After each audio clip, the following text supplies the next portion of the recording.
at Ngosi Talk Shows, Find Your Own Voice, Lead from Within. So I'm on my own today, guys, and I'll say please keep praying for Carol Ann. She is a fighter, as you all know that Carol Ann, she's a really big manifester person. She loves manifest, and she loves looking at her foundation of life, and she loves working on her healing and stuff. She's just that strong person.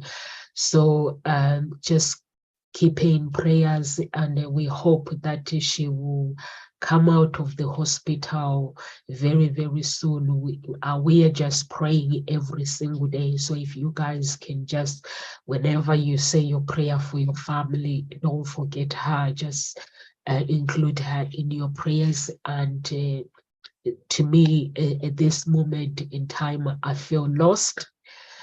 I feel, although I have God, but I feel that there is something. Every time I come here at Ngosi Talk Shows, I feel that there is something missing in my heart, because normally, like tomorrow, I'll be talking to her, finding out about our topic for tomorrow, but I'm not able to do that.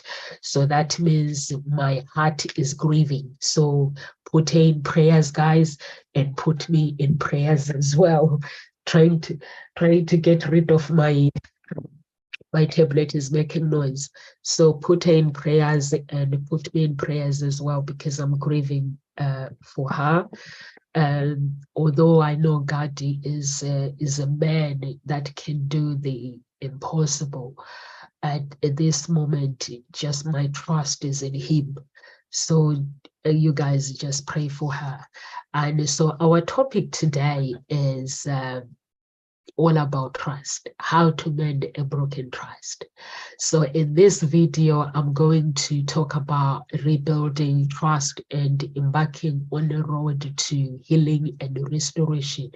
Because when trust is broken, rebuilding it can be really tough. So in order for you to get there, you need to heal, and some things, relationships has to be restored. So today I'm going to discuss the steps to mend a broken trust in any relationship. So it's very important when even whether you are looking into mending trust in romantic partners or friendship, or even professional settings. The techniques that I'm going to discuss here, they are going to help you to apply in all these areas. Because when trust is broken at work, your profession is still the same. You still have to apply the same techniques.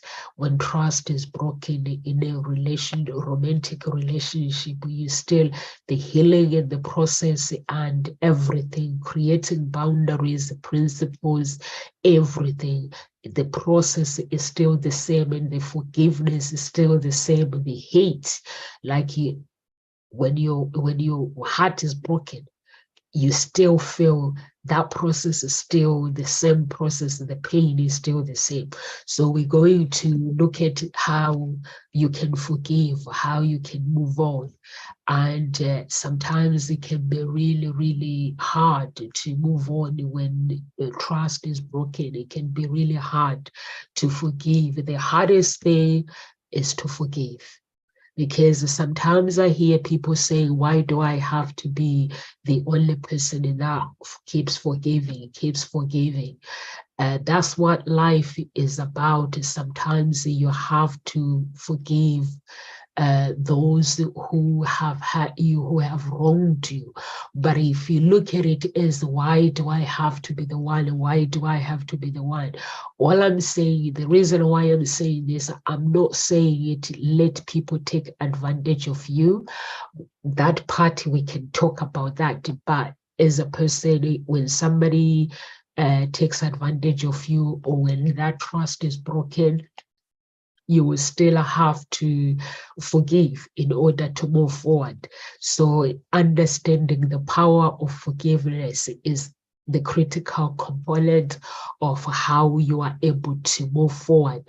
So on this video, I'm going to emphasize the significance of self-reflection as well, personal growth, the key components in this restoration process. I've mentioned that from the beginning. So the goal for me to make by making this video is to equip you with tools so you can build your relationship with trust and empathy, sincerity, and patience. So it's very, very important. By implementing these techniques, it can help you to actually strengthen your relationship in the long run, whether even if it's professional, or whether it's friendship. So in order for you to have a long-term relationship with somebody, there's got to be some trust. So hopefully this journey, you'll be able to heal your wounds. If somebody who has been hurt before, you'll be able to rebuild a connection. You'll be able to actually recognize people when they enter into your life, know whether their agenda. I'm not saying you have to go and judge people and start saying this one is no. So if you are somebody who is struggling with broken trust and you feel fragile and you feel that your dreams have been shattered and you fear and you feel that it's impossible to actually find that healing, is normal. It's normal to feel that way. It's really, really normal. Don't feel don't feel like maybe blaming yourself, like what is wrong with me? Why do I feel this way? So it is normal. So what you need to do in order to actually move forward with your life and rebuild that trust is trust is crucial, very, very crucial when you enter a relationship with people, even at work, when you go for interview, and when that job is being offered to you. Is very, very important for people to understand what it means, because when you actually get introduced to people, they introduce you to people, to your colleagues, and then when they introduce you to your colleagues, you start building that relationship with your colleagues.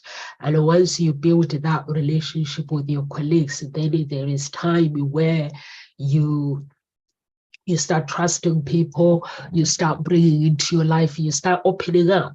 But then when those people betray you, sometimes it can be really, really hurtful when you feel betrayed by people. So it can really leave you destroyed. So today we're just going to talk about the tips of all these things, how you can be able to deal with the things in your life, how you can be able to actually. The first thing that is important is understanding trust. So what is trust? How do when we actually enter a relationship, trust, intimacy, when you trust someone, when it comes to relationship, intimacy wise, you find that you start opening up to that person authentically, and you start committing. Even with work, you start committing to work. You start, like, you accept the job and then you commit to it. You put all your blood, sweat in it. And once you put all that blood, sweat in it, and at the same time, you commit to it, you build trust. with people, you build a relationship, but when you at that moment, that relationship now you feel is broken. So when you feel that the relationship now is not what you think it is, now you have to deal with the commitment that you thought it was. You thought people, they were loyal to you. And when you bond with somebody and then they betray you, then that becomes it becomes like it can feel that your life has been taken away from you. So, but it's very, very important. That's where conflict resolution comes in. You have to have the skills of conflict resolutions. You have to understand step by step, how do I actually deal with all these conflict resolution when they are presented to you. First of all, the atmosphere of the disagreement, it needs to be addressed constructively.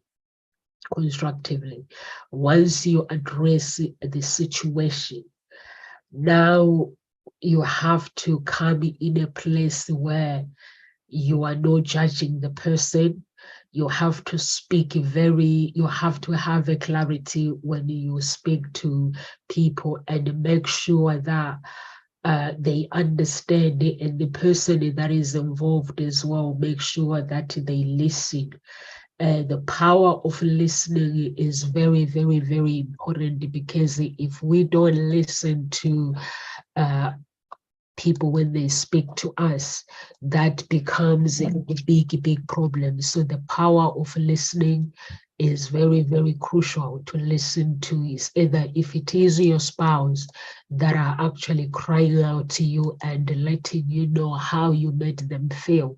So it's very, very, very important when somebody's like in a relationship, people feel betrayed. They feel betrayed because the trust that is broken. So when trust is broken, how do you then move forward?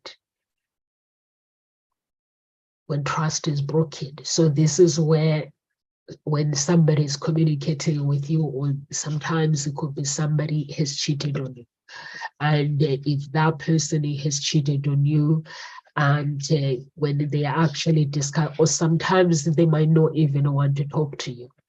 They might actually go into a resentment mood. And when they go into resentment mood, they want to be on their own. And when somebody tells you that they want to be on their own, we have to respect their choices about what they've decided to do. So in personal relationship, mostly sometimes, and intimacy relationship with work, sometimes it can be very easy, because when you are at work, sometimes you can say, okay, I'm at work, and you can quit your job. This can make it easy. You don't have to see your colleagues anymore. But with the intimacy relationship, sometimes it can be tough, because the reason why it can be tough is because when you are in a relationship with those people, you still have to deal with them. If you have children, you have to deal with them.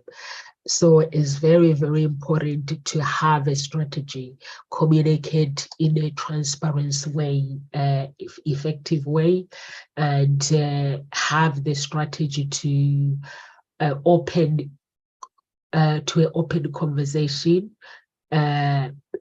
You can rebuild trust through transparency, and you don't have to actually, if somebody has hurt you, the most powerful thing that it is important at that moment is forgiveness. First, you have to forgive yourself, because when it comes to intimacy relationship, and when you actually intimacy relationship, it can sometimes go to a place where the person will start blaming themselves, Why didn't I see it? Why did I actually enter a relationship with this person? Why? It will go on, the why, it will keep going and keep going. So for me, the most important, powerful thing is forgiving yourself. Without forgiving yourself, any anger that you may have, the reason why we have to forgive ourselves is to allow ourselves to respond to the situation properly. Once we forgive ourselves, the energy will accept that energy of forgiveness. And then this is when our spirit man inside of us, or our inner child, it will then decide, now, how is it going to respond to that situation? But if we fight unforgiveness, it means when we approach the situation, we will approach the situation with anger. Like, I'm angry because this person has hurt me. But if I just go and sleep on whatever the problem is, just sleep on it, not to rush, just sleep on it. And then forgive yourself. Once you forgive yourself, now the plan, how do I approach this situation? Once you approach the situation, you then have a chance of, because at that moment you feel, if somebody has been cheated, or even at work, if somebody has taken advantage of you, you will feel that somebody has violated your boundaries. And when boundaries have been violated, it means that trust is broken. So when trust is broken, so that means it needs to be rebuilt. Building that trust, it means then you have to forgive yourself first. Once you forgive yourself, have empathy, and we're now talking about yourself now. And think about self-love. Once you think about self-love, and you go, then you have to make a decision. How are you going to approach the situation? How are you going to, for me, before I do anything at all, before I, like, if somebody has wronged me, or if I feel that this person has wronged me and I need to fix it, first I have to pray about the situation. When I pray about the situation, it helps me to actually connect with the Holy Spirit. And then the Holy Spirit will then guide me through on how to approach the situation. So once I do that, I have to cultivate it. I have to understand how to speak, how to communicate my feelings. Once I understand how the importance of communicating my feelings, and I have to ask open-ended questions to encourage that person to share more about their thoughts and emotions, what inspired them to actually hurt me. I need to know. In order for me to know, the reason why is very, very important to approach the situation and not in anger is because you want to set yourself free. When you set yourself free, when you approach that situation, there's two options in that conversation. So you want to know whether, do I still need to have a relationship with this person, or do I need to let it go? That's what I do when I'm approaching the situation. I don't just go approach the situation, and sometimes some battles are not mine. Remember, there are people that enter in people's life, they're selfish, they are ignorant, they enter people's lives to get what they can get from people. So if you are that person and you waste your energy and in just fighting and fighting people. So what you need to do, if you feel, okay, I need, the trust has been broken here, first you need to sleep on it. Maybe have somebody to talk to, a professional, have somebody or a family member that you trust, or a friend, just to listen to you, just talk, let it all out. Once you let it all out, just sleep on it. Once you sleep on it, now the agenda of us approaching the situation, we're not just approaching the situation because we want to fight somebody. We are approaching the situation because we want to get to the bottom of things. We want to know, because our environment is very, very important. The environment, who hangs out in our environment is the critical component of how we are able to live the life that we want, where God wants us to be. But if we are surrounded by the wrong people that enters our lives and they take advantage of us, then that means we are not able to move forward to be where God wants us to be. So for me personally, I approach the situation, I go into the situation. The agenda in that moment, I don't have expectations. I don't have an agenda. I just want the person to defend themselves. When you go to court, you don't go to court to go to prison. You go to court because they want you to defend yourself. So if somebody has violated my trust, first I need to find out what made them do what they did.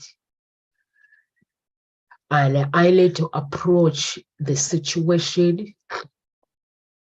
When I'm approaching the situation, I have to have empathy and understanding. Once I do that, I have to communicate first. Once I forgive myself for letting that person into my life, now I have to have clarity of my own communication. How am I going to approach this situation? And I have to, my language, when I enter that kind of a situation, my language has to be straightforward.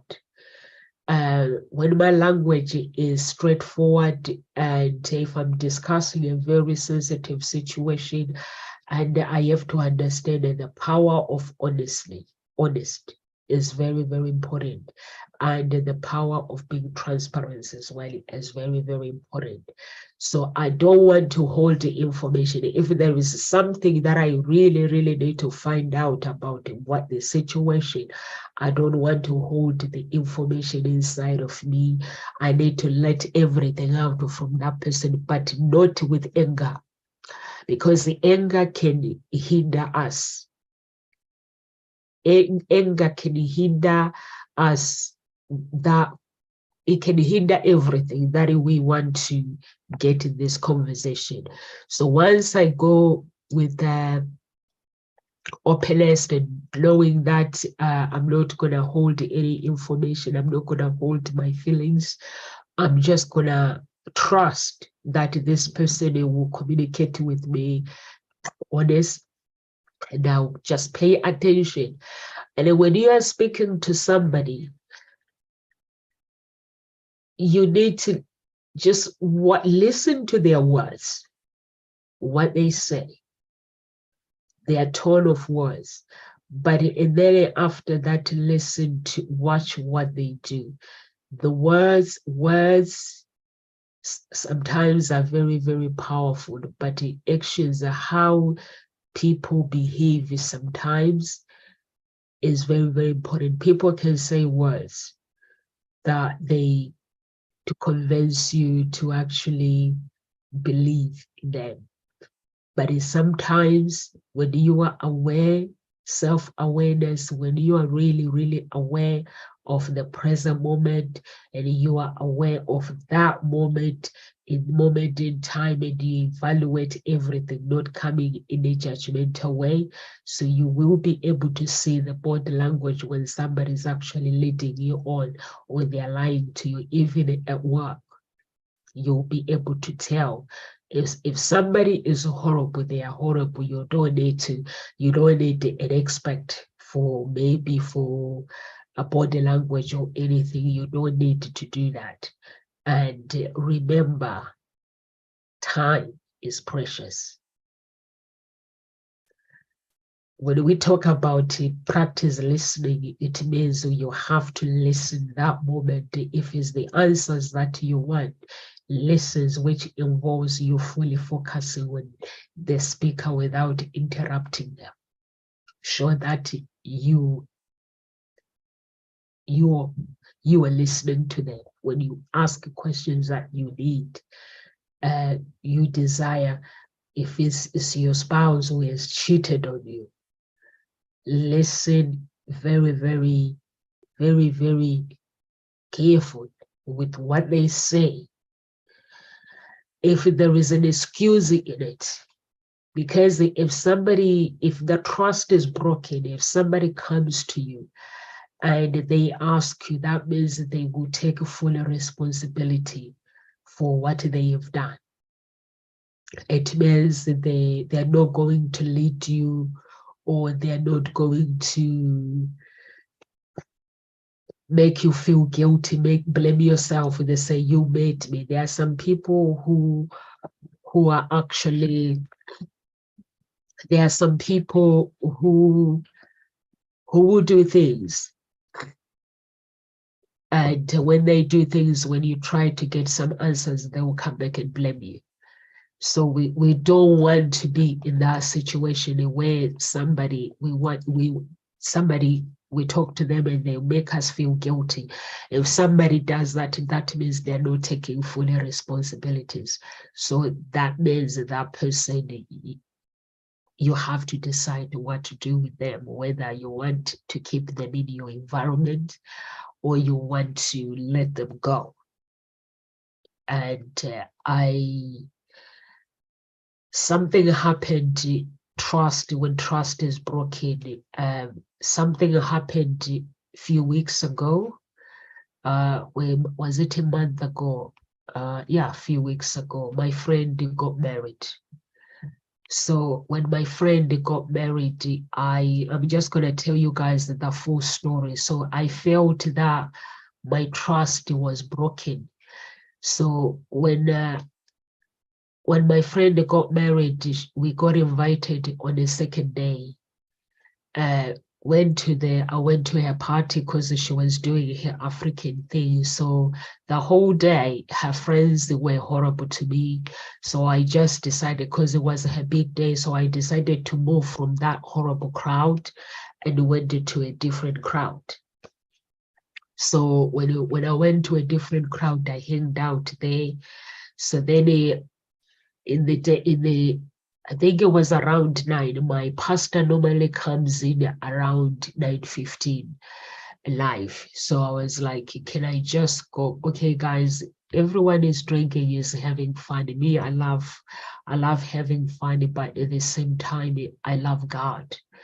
So I go upstairs and I ask if I can go and pray upstairs. It's a house in the my friend said, yeah, and his son, he took me upstairs. We went upstairs with other girls, but then the other girls, we went to the wrong room.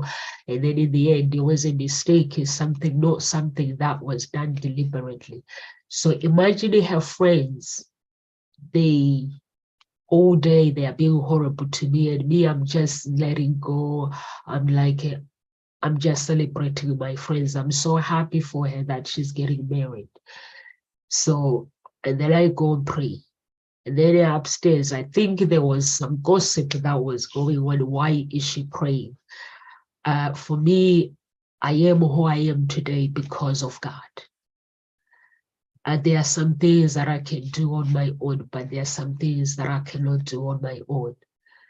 So this girl, she comes in, I'm in the middle of I was listening to something, and my pastor said something. So when he said something, so I'm coming to terms with what he was talking about, the explanation of something that he was talking about.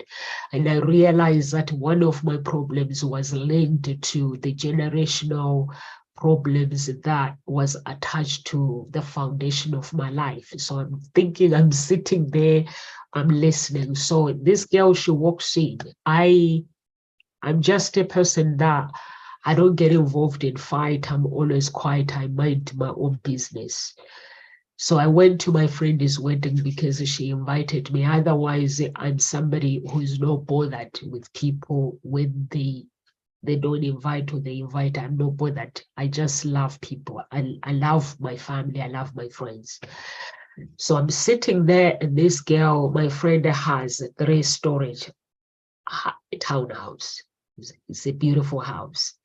So I'm sitting there upstairs, and when you look down, if you had to fall in that house, there's no way you can survive. You die, or I could have gone to a wheelchair.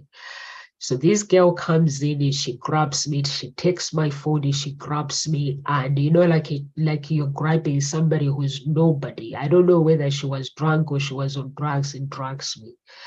Imagine her friends being horrible all day. My friend is friends, and there's the other friends now. She's dragging me.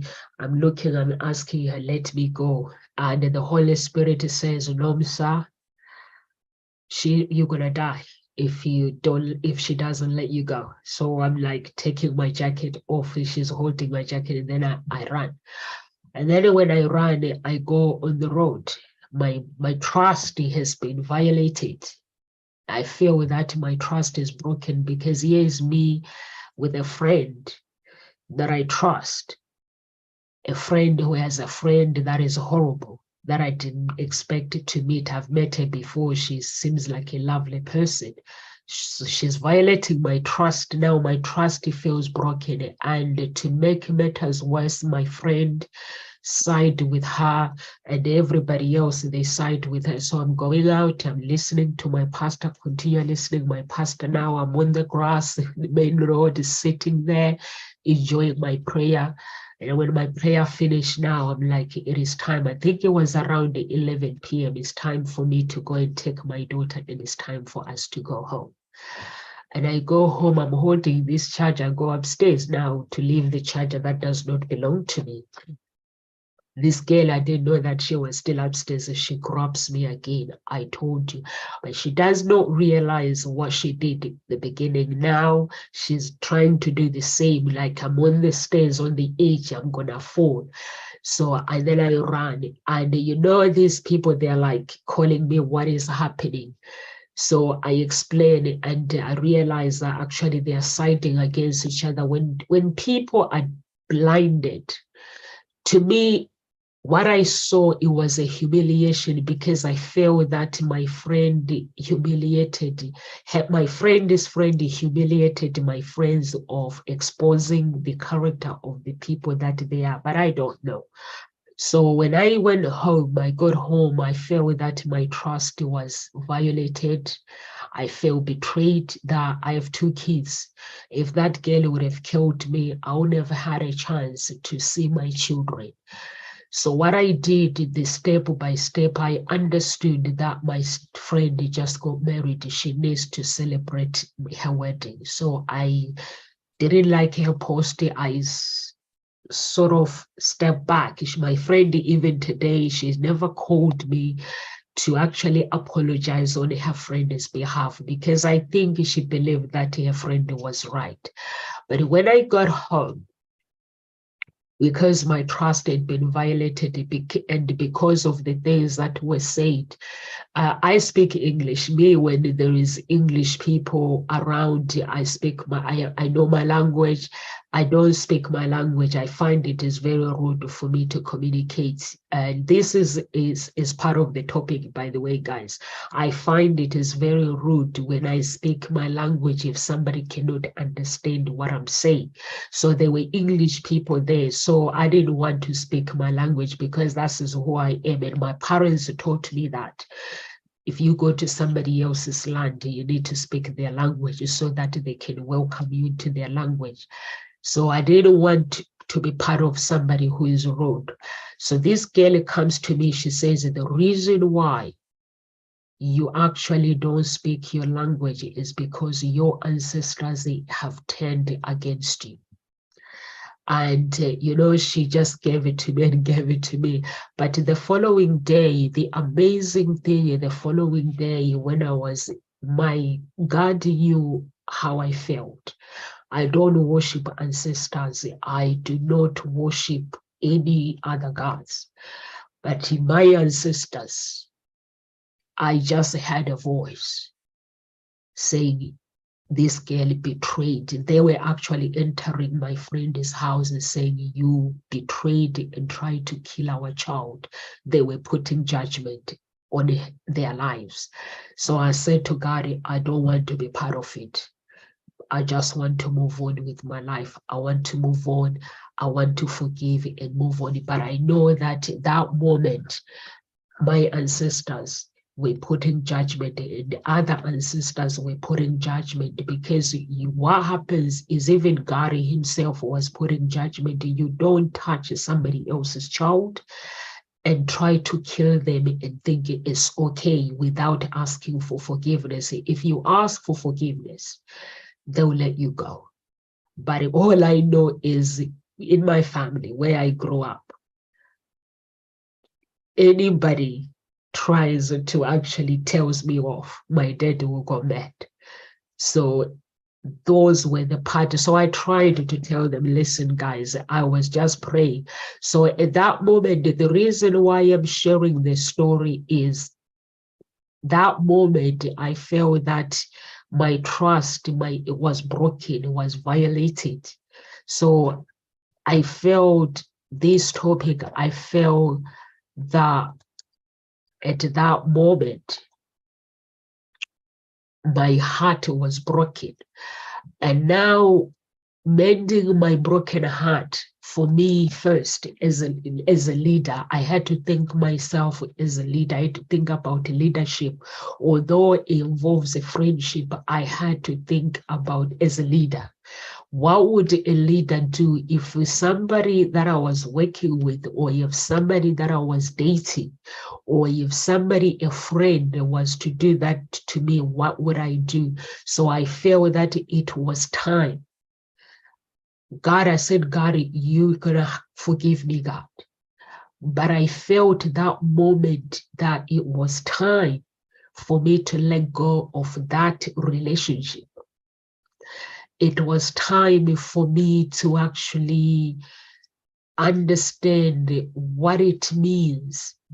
What does love mean exactly? When somebody say they love you, when somebody say they are your friends, because at that moment I looked at my life as I've got my two children, my girls. I love my girls very much.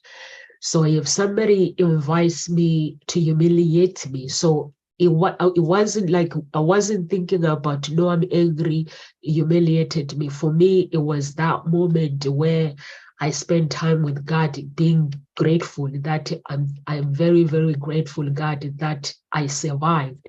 Because the moment when that girl was grabbing me, I looked down and the Holy Spirit says, do something, you will die.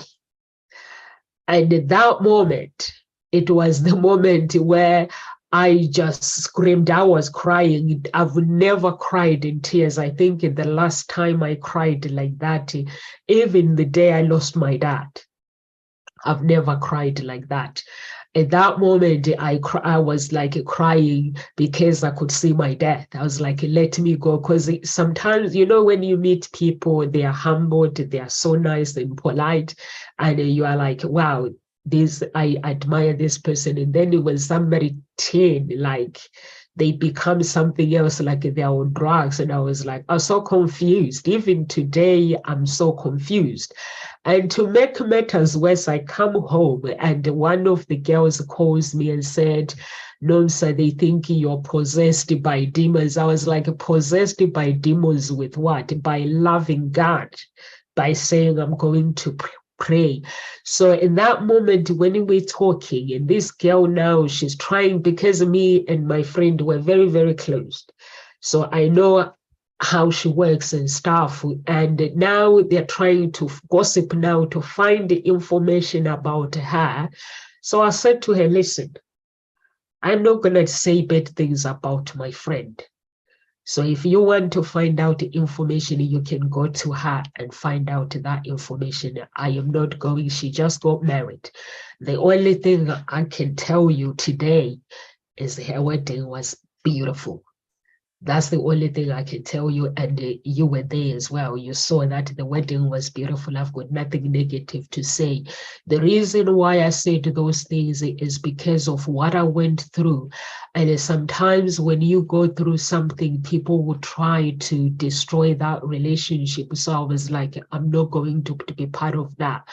So I felt that moment that my mind was broken when somebody says to you they're your friends, you go, you're expected to come home safe. But when you find yourself in that situation, because she would have killed me if I didn't take any action, if I was somebody who wasn't praying, we were fasting at that moment. It was the time when we had begun to fast for 70 days, and we are still fasting today. And my spirit was activated, and the Holy Spirit was like, do something, you will die if you don't do anything. So I realized that I need to go. Just need to do something and stay away, run away from this girl. So I ran because she was going to push me.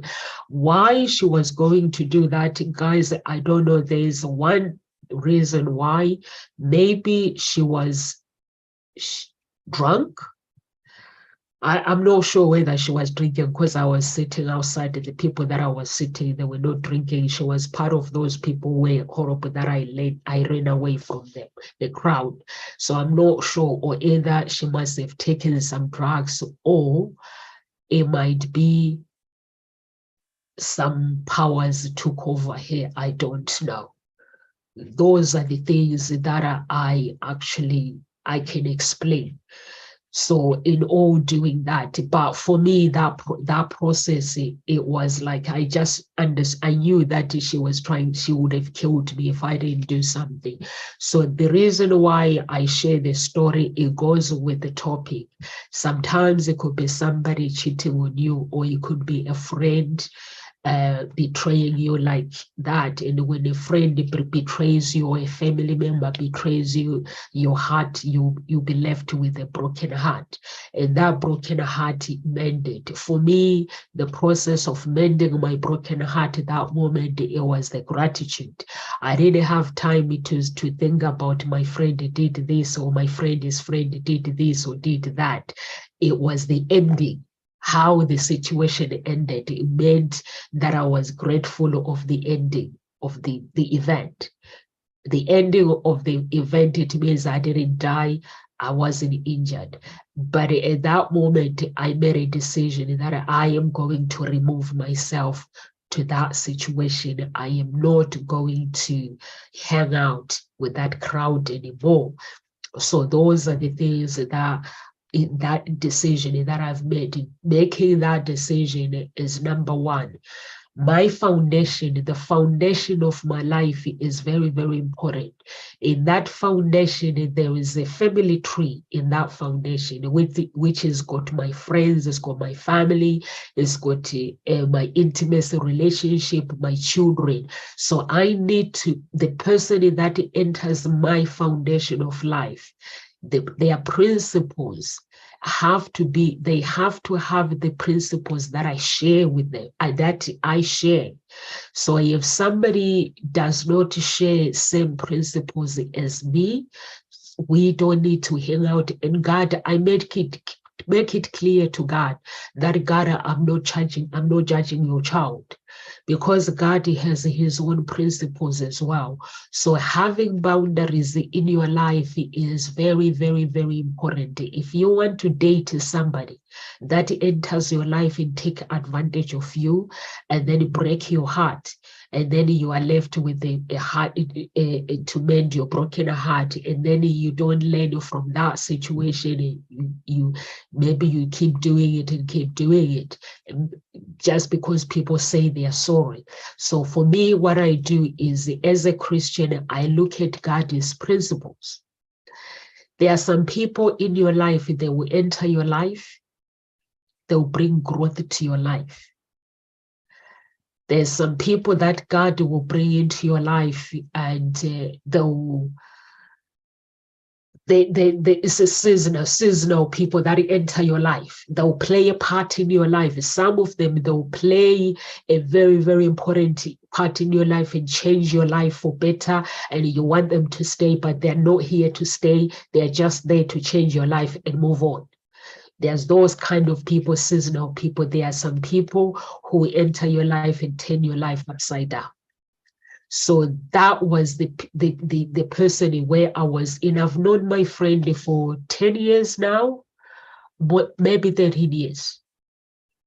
13 years. Yeah, it's 23. I came to I moved to Henley 2010, 2nd of August 2010 from Essex. So I lived in Essex for a very long time, and then I moved to Henley 2010. So I've known my friend for 13 years.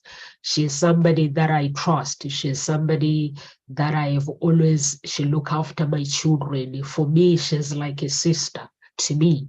So that happened. So there are those people, but sometimes God will show us, sometimes, because my character since then has changed. Even if you go and look at my pictures, by 2010, there are people that I hanged out with.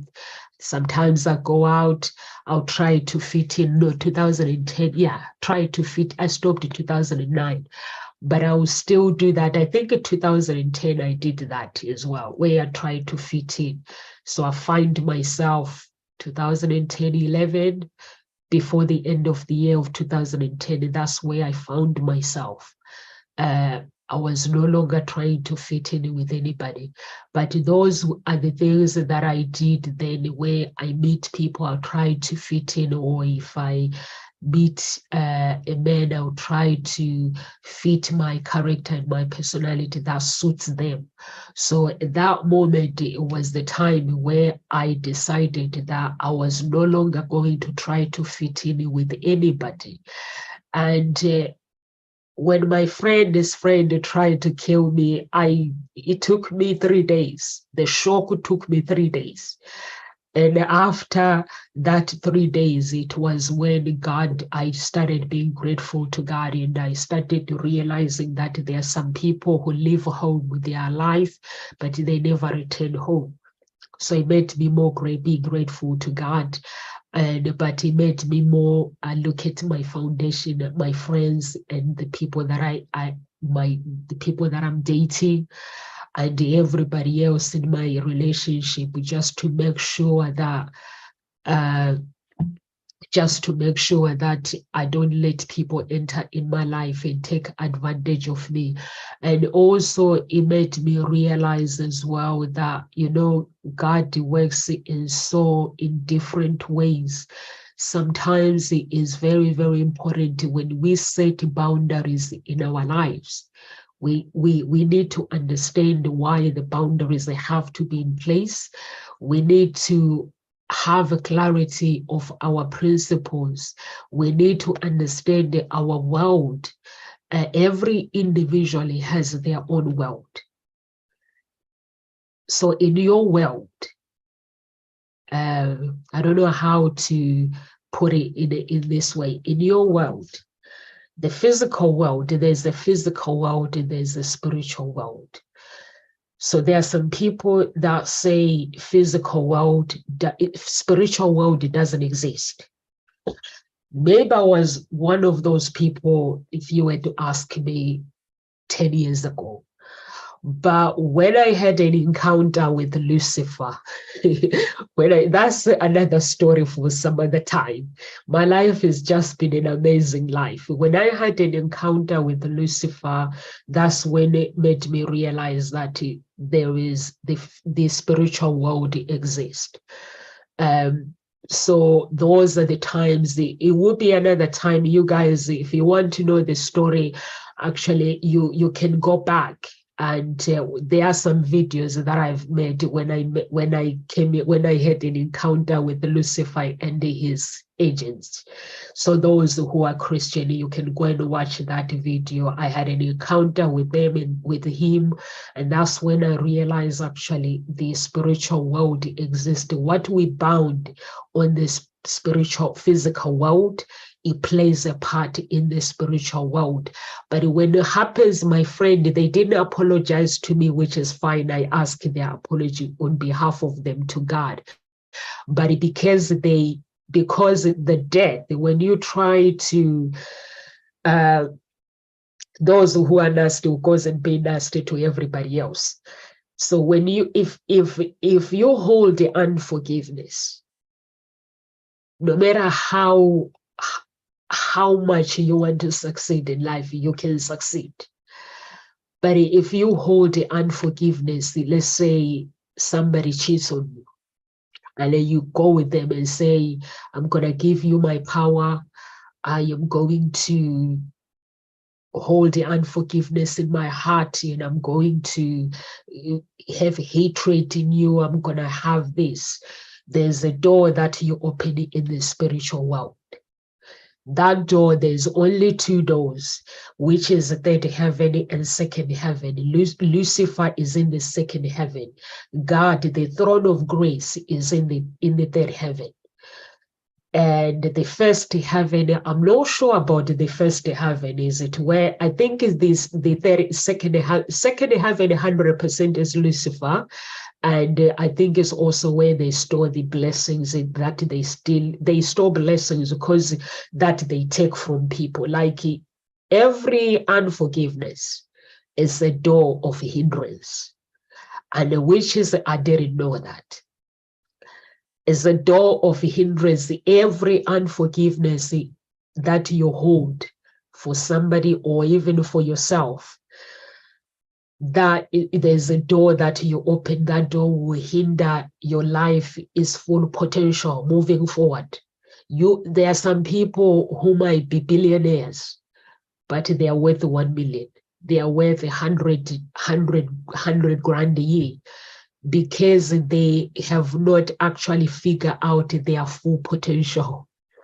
I had an encounter with Lucifer because I figured out my full potential.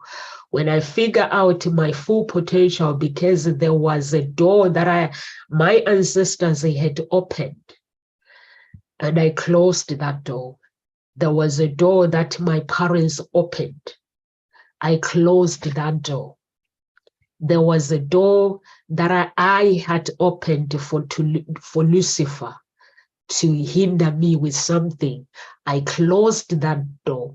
So when I close that door, now I am free. I've closed every door of unforgiveness, the door of sins, the door of sickness. Now I fasted for 40 days. The last of my 40 days now, I've mended a broken heart. There was some things that I was holding in my childhood that happened not because of my parents. I had an amazing upbringing with my parents, but some people hurt me in the process. So I didn't know how to forgive. It was very, very, it did hurt. So I hold that. But then when I decided now, I understood the healing, the process of healing. So I was healing myself. Now I want to go to the other side. And Lucifer stepped in. He said, no, who do you think you are? So that's when we had an encounter. So I'm sharing this story for those who give other people power, not knowing. For me, it wasn't a joke. He came, I was in my house. He was like, he's a fallen angel, came into my house and said, you have decided to follow my father, but I have an option for you. So he gave me he laid down his judgment, his gift, what he wanted to give me in order for me to stay where I was. He gave me options. It sounds so amazing, but I said no. The reason why I said no, if I say to you that decision I made it on my own, I'll be lying to you. I don't even know why I said no, because God was with me. The Holy Spirit and the angels of God were with me. That's why I said no. Because to me, it did not make sense that somebody would just tell me that they're gonna make me rich, they're gonna make me this. I have to choose fame. What do I need to choose? I had finished recording my single as well. He's gonna make me where I need to be. And what's the catch? So I needed to know the catch. So I was like, no, thank you, but he made me suffer anyway. That is another video for another time. So for those who hold unforgiveness in the physical world, in the spiritual world, what we bound in the physical world is attached to the spiritual world. So you have to know that those Christians who didn't know, you have to know that if you hold unforgiveness, if somebody has hurt you, forgive them, regardless of how much pain, even if it means 20 times for you to be free, even if somebody has deceived you, infidelity, they've betrayed you, broken promises, inconsistent behavior, forgive. When I'm saying forgive, I'm not saying forgive and stay there. Forgive and leave them behind. God will agree with you if you leave that person behind, because him himself, he does not force anybody to enter his life and they take advantage of him. He doesn't do that. God punishes. In order for me, for that 40 days, he was showing me the sins that I have committed, the punishment of my sins. So I had to beg for mercy. He does not, is not just a God, a loving, kind God. He is a God that punishes. If you don't follow my commandment, it's fine to him. But then you have to face the consequences in that judgment of outer. So God judges people as well. So for me, it was me asking for mercy, knowing that my judgment, what my judgment was, and asking for him to forgive me. And he did forgive me. And then his son now is like, no, sir, who do you think you are? So I'll make another video, just maybe clarifying it so that other Christians can understand. And for those who say, I'm not Christians, I'm not a Christian, so God is he loves everybody. He created the earth. So whether you are a Christian or you are not a Christian, you can either belong to him or you belong to his son. That is straightforward. So those are the things that he does. So it doesn't matter if anybody has hurt you or they have betrayed you, because when you hold unforgiveness, at the end of the day, you are holding yourself. So it is very, very important to actually forgive. And when we talk about forgiving, we're not talking about forgive and let people abuse your power and keep coming back to, no. We forgive people. If their characters, they don't change, their lives are messed up, we hand them over to God. I do that. I say, God, I love your child, but at the end of the day, it's not my job to clear their mercy. It is your job, God. You do the impossible. Do the impossible to show them mercy and help them through their path. But then I have to remove myself in that path with them, my friends, or whether it's an intimacy relationship. I have to do that. But if you want to date somebody who cheats on you and they come back and apologize, they blame you, nobody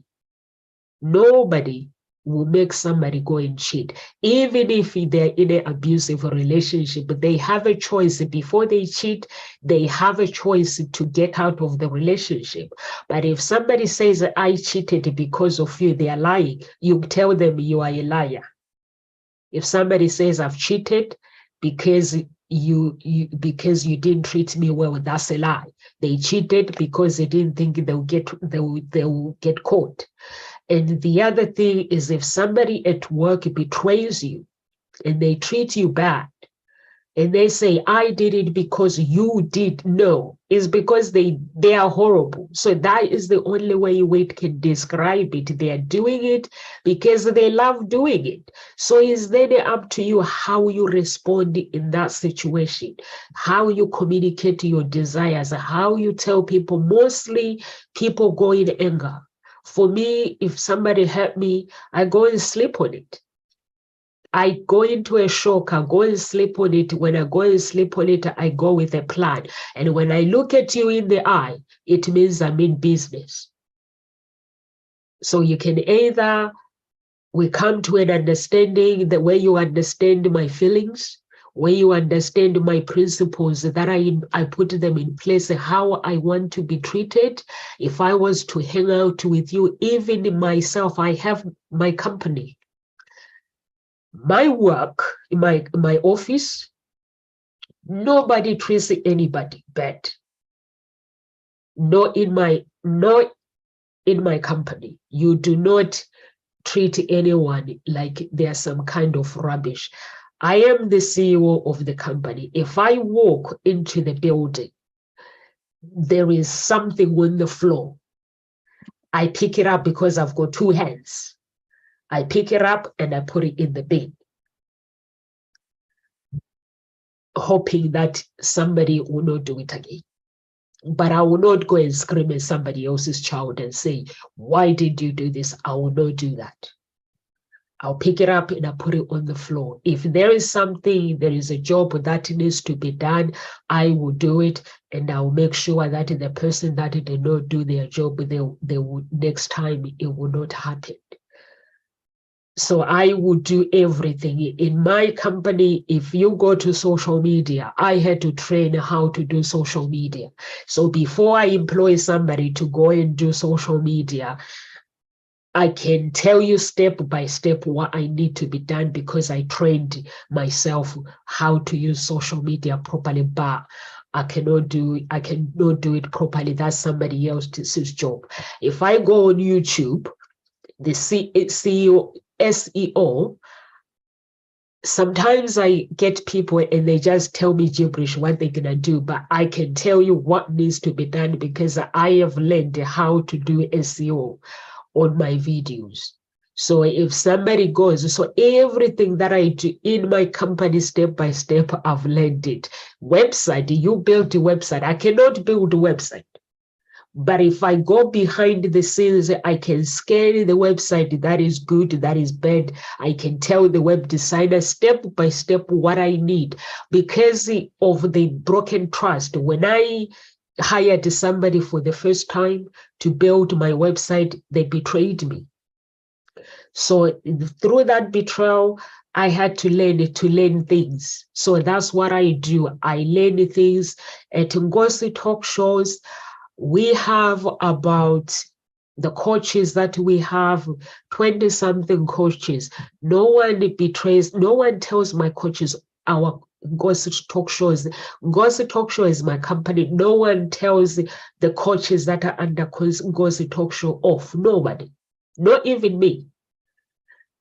Those are the principles that I've put in place. If somebody has made a mistake, we sit down, we talk. We don't tell people off. We don't betray people. That is my principles. In my relationship, my spouse knows he is loved. He knows whatever he does, he knows that Nomsa loves me with all her heart. I am the CEO at work in the office. When I get home, I am his spouse. I don't behave like a CEO. He is the man of the house. So I let him behave like the man of I like to think so. We make him think he's the man of the house. So I manage my office. I don't manage home. At home, they are my family. So those are the things that I do in life. Those are my principles that I put in place, that I let people know that when they violate the boundaries, I take anger and resentment away from me, and I actually my behavior, because sometimes if we don't deal with things properly, it could bring sadness, grief, and we end up having anxiety, insecurity, and then we need the process of recovery. So then that's when you need to meditate. I don't know how you guys survive. For me, and also don't forget your values as well. Your values are very, very important as well when it comes to your life. So for me, those are the things that I put in place. My values are very, very important. Boundaries, my beliefs, and also my beliefs are very, very important. At the same time, I know that I can hang out with somebody who has different beliefs, so they can tell me their beliefs. I tell them my beliefs. It doesn't mean their beliefs are wrong. Then we get excited about life. That's what life is about.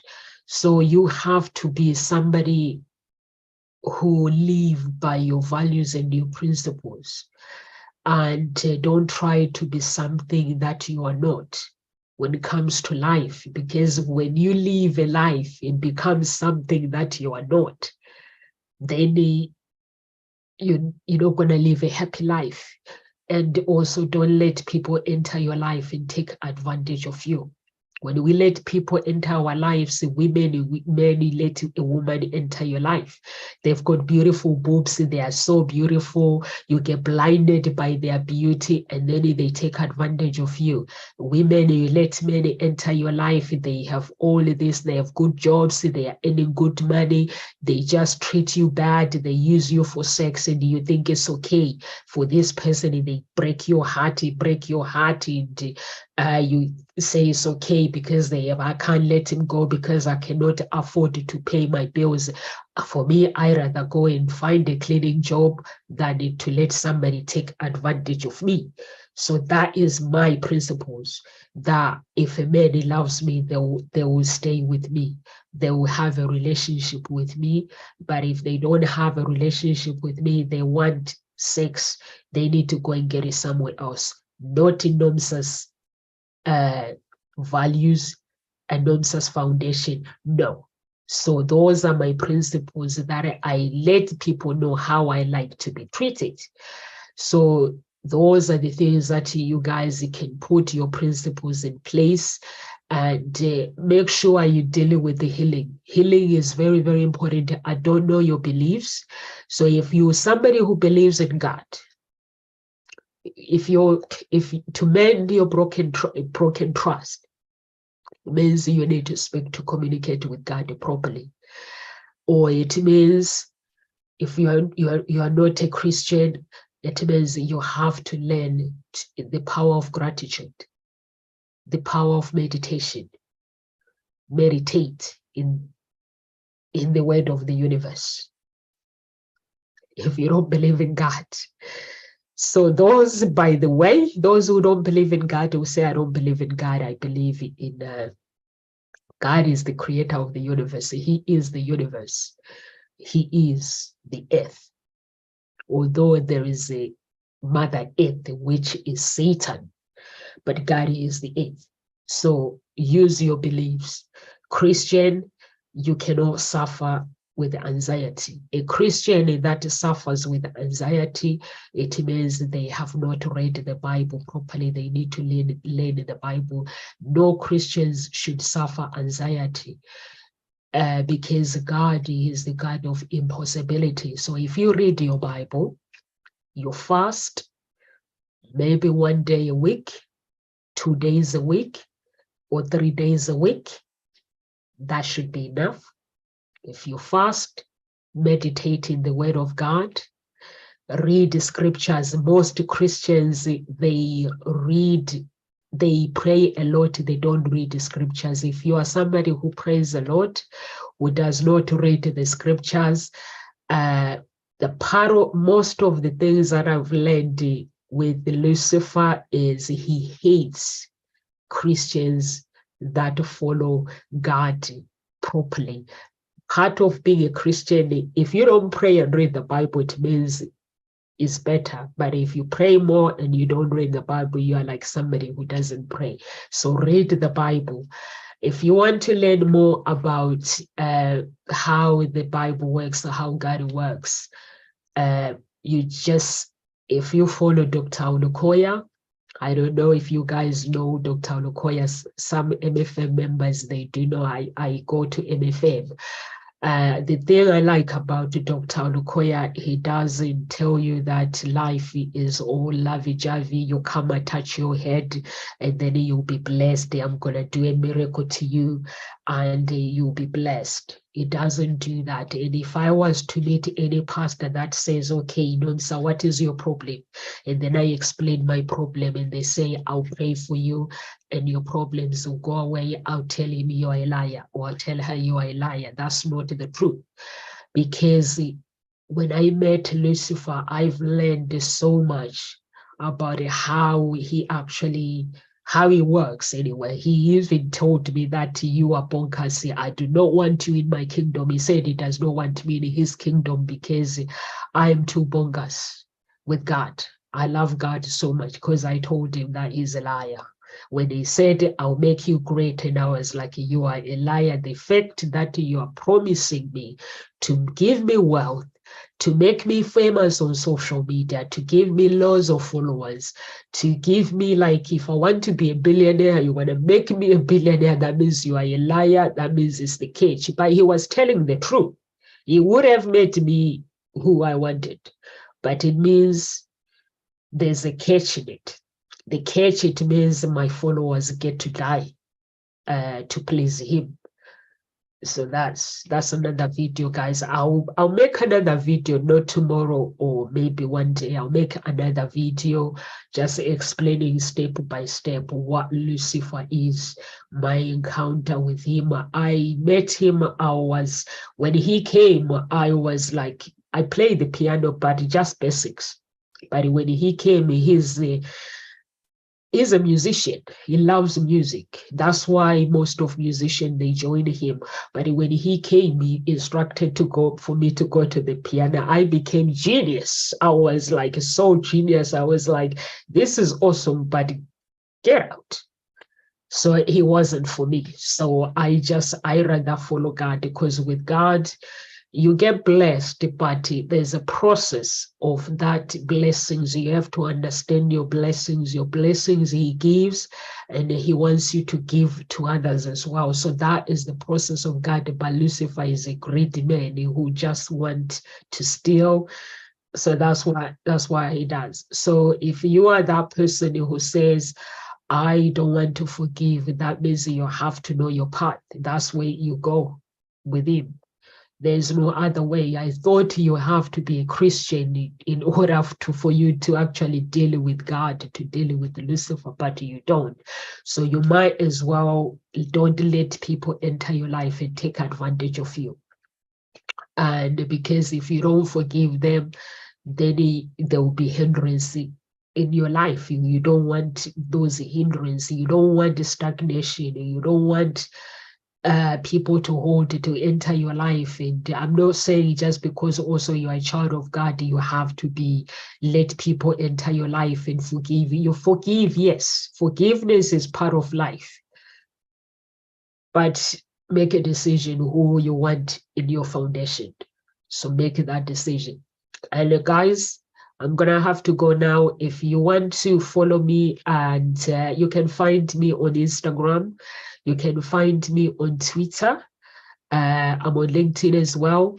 And also, if you are looking for love, you can go to my website, www.hseia. Women join for free on my website. Men, the process is different. My clients are men. So men, they pay. But the process is different. If you are a man and you want to join the agency, you can either have to call me, call the office, email the office, or just fill out a form. And once you fill out a form, and then we'll have a 30 minutes chat of what you're looking for. And then the rest will then come to your home. When we come to your home, we just want to understand what you want, what you're looking for, what has worked in the past, what hasn't worked. So the reason why we come to your home is because the home is where you feel comfortable. And also we need to know who you are before we introduce you to women. And once we know who you are, what you are looking for, and you feel that, you know what, I can get along with Nomsa, and then we do the process of you joining the agency, payment, and then after the payment, you go on a date with one of the members of the staff. That date, the idea of going on a date is for us to look at your better habit, but I don't tell men why they have to go on a date, or even like women, I meet them before I match them as well, but I don't meet them straight away. I meet women straight away on Zoom. And once the ID and the registration, it has to be ID verified. Once everything is face-to-face ID verified, then they join. And then once a man has gone on a date with the members of staff, is when we have to evaluate now and see whether do you need coaching, or some men need coaching. So if you do need coaching, or assign a member of staff to actually coach you, or sometimes clients, they'll prefer to be coached by me. It depends. So we have coaches on the website, so you get to choose which coach you want them to focus on you. So we coach you, and then we will start matching you after that. And then before the match, we have to create a risk assessment before you go on a date, for men and for women. When we create that risk assessment, we create a file for you under Peninsula. And when you go on a date, any problems that happen when you're on a date, you don't call me, you call the company. Health and safety, if it involves the police or anything, they deal with it. So you call them, we give you that number, you call them, whether you are a man or you are a woman. And once you call that number, the case will be created. And then I get to be told now when everything is done. You don't tell me, they tell me everything. And then once everything is done, they tell the company. And then once everything, the incident is recorded, if something happens, and then I'll get to be told the file, they will send the file to me, or the police will get involved. So I get involved as well. So in that way, my clients are covered. So you know that you are safe. Women are safe, you know, men are safe. So you know when you go on a date, there's this freedom. But my service is not cheap. It's expensive. So if you can afford it, that's fine. So those are the things if you are single. But if you're just looking for coaching, go to talk shows, find your own voice, lead from within it. There's a different page. If you want just to focus on coaching, there's a 30-day coaching, and there's a 3 months coaching, and there's a boot camp. So you can choose between those three. With 30 days, what I do for myself, there are different coaches. You can see on my Facebook banner what I do. With 30 days coaching, I do different coaching for every person. So let's say if your foundation, I look at the foundation of your life when I'm doing the coaching with you. So I break relationship chains. Sometimes there's a relationship chains, self-love, healing. Some people, they need healing. So awakening power within, design your relationship. Those are the other things that I do. How to live by your own rules, principles, boundaries. God has his own commandment. So as a person, you need to have your own principles that you live by. Totally self-confidence. So we work on your confidence. And then the other one is love your inner child and find love again. Because if you don't connect with your inner child, your spirit, your inner child, your winning spirit man. and then let go of past self-forgiveness and release conflict and struggles. Sometimes people have conflict and struggles from their childhood attachment. Let go of mental blocks and find your own voice. And the last one, the last module is find your own voice, lead from within. When we've done all these things, that's when now you find your own voice, you lead from within. That's what I do with my coaching.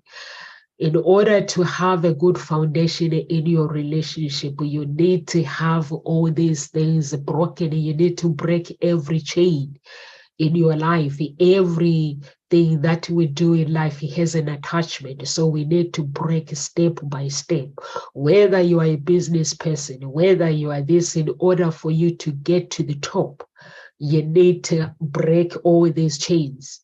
Break them, break them. Once you break the chains, then you'll be able to do the things that you love to do in life by finding your own voice and becoming your own leader. But the other coaches, they have a different strategy as well that they use in order for them to help you find your own voice, lead from within. So, but if you go on the website, that's when you see everybody's bio. And when you click on that bio, it tells you what we do. So it's not written, it just tells you, like if you go to Kamau, it will tell you what Kamau is. He is a relationship coach, a matchmaker, is this and that. But if you click on it, then it will give you the whole thing, what he does. So don't just look at the bio, just click on it, and then it comes up and tells you everything. So live with grace, everyone, and God bless. And please continue praying for Carol Ann Cooper. She's still in the hospital, and we don't know. We put everything in God's hands. And every day for me, it just feels like there's part of me that is missing. And without her, because she's always here, even when we are offline, when I have problems, she's somebody that I always talk to her. And now she's not here. I feel that there's part of me that is missing. But God is in control. I trust him. And I know, God, you can hear me. I trust him that he will do the impossible for her with regards to her healing. God bless everyone. I'll see you tomorrow.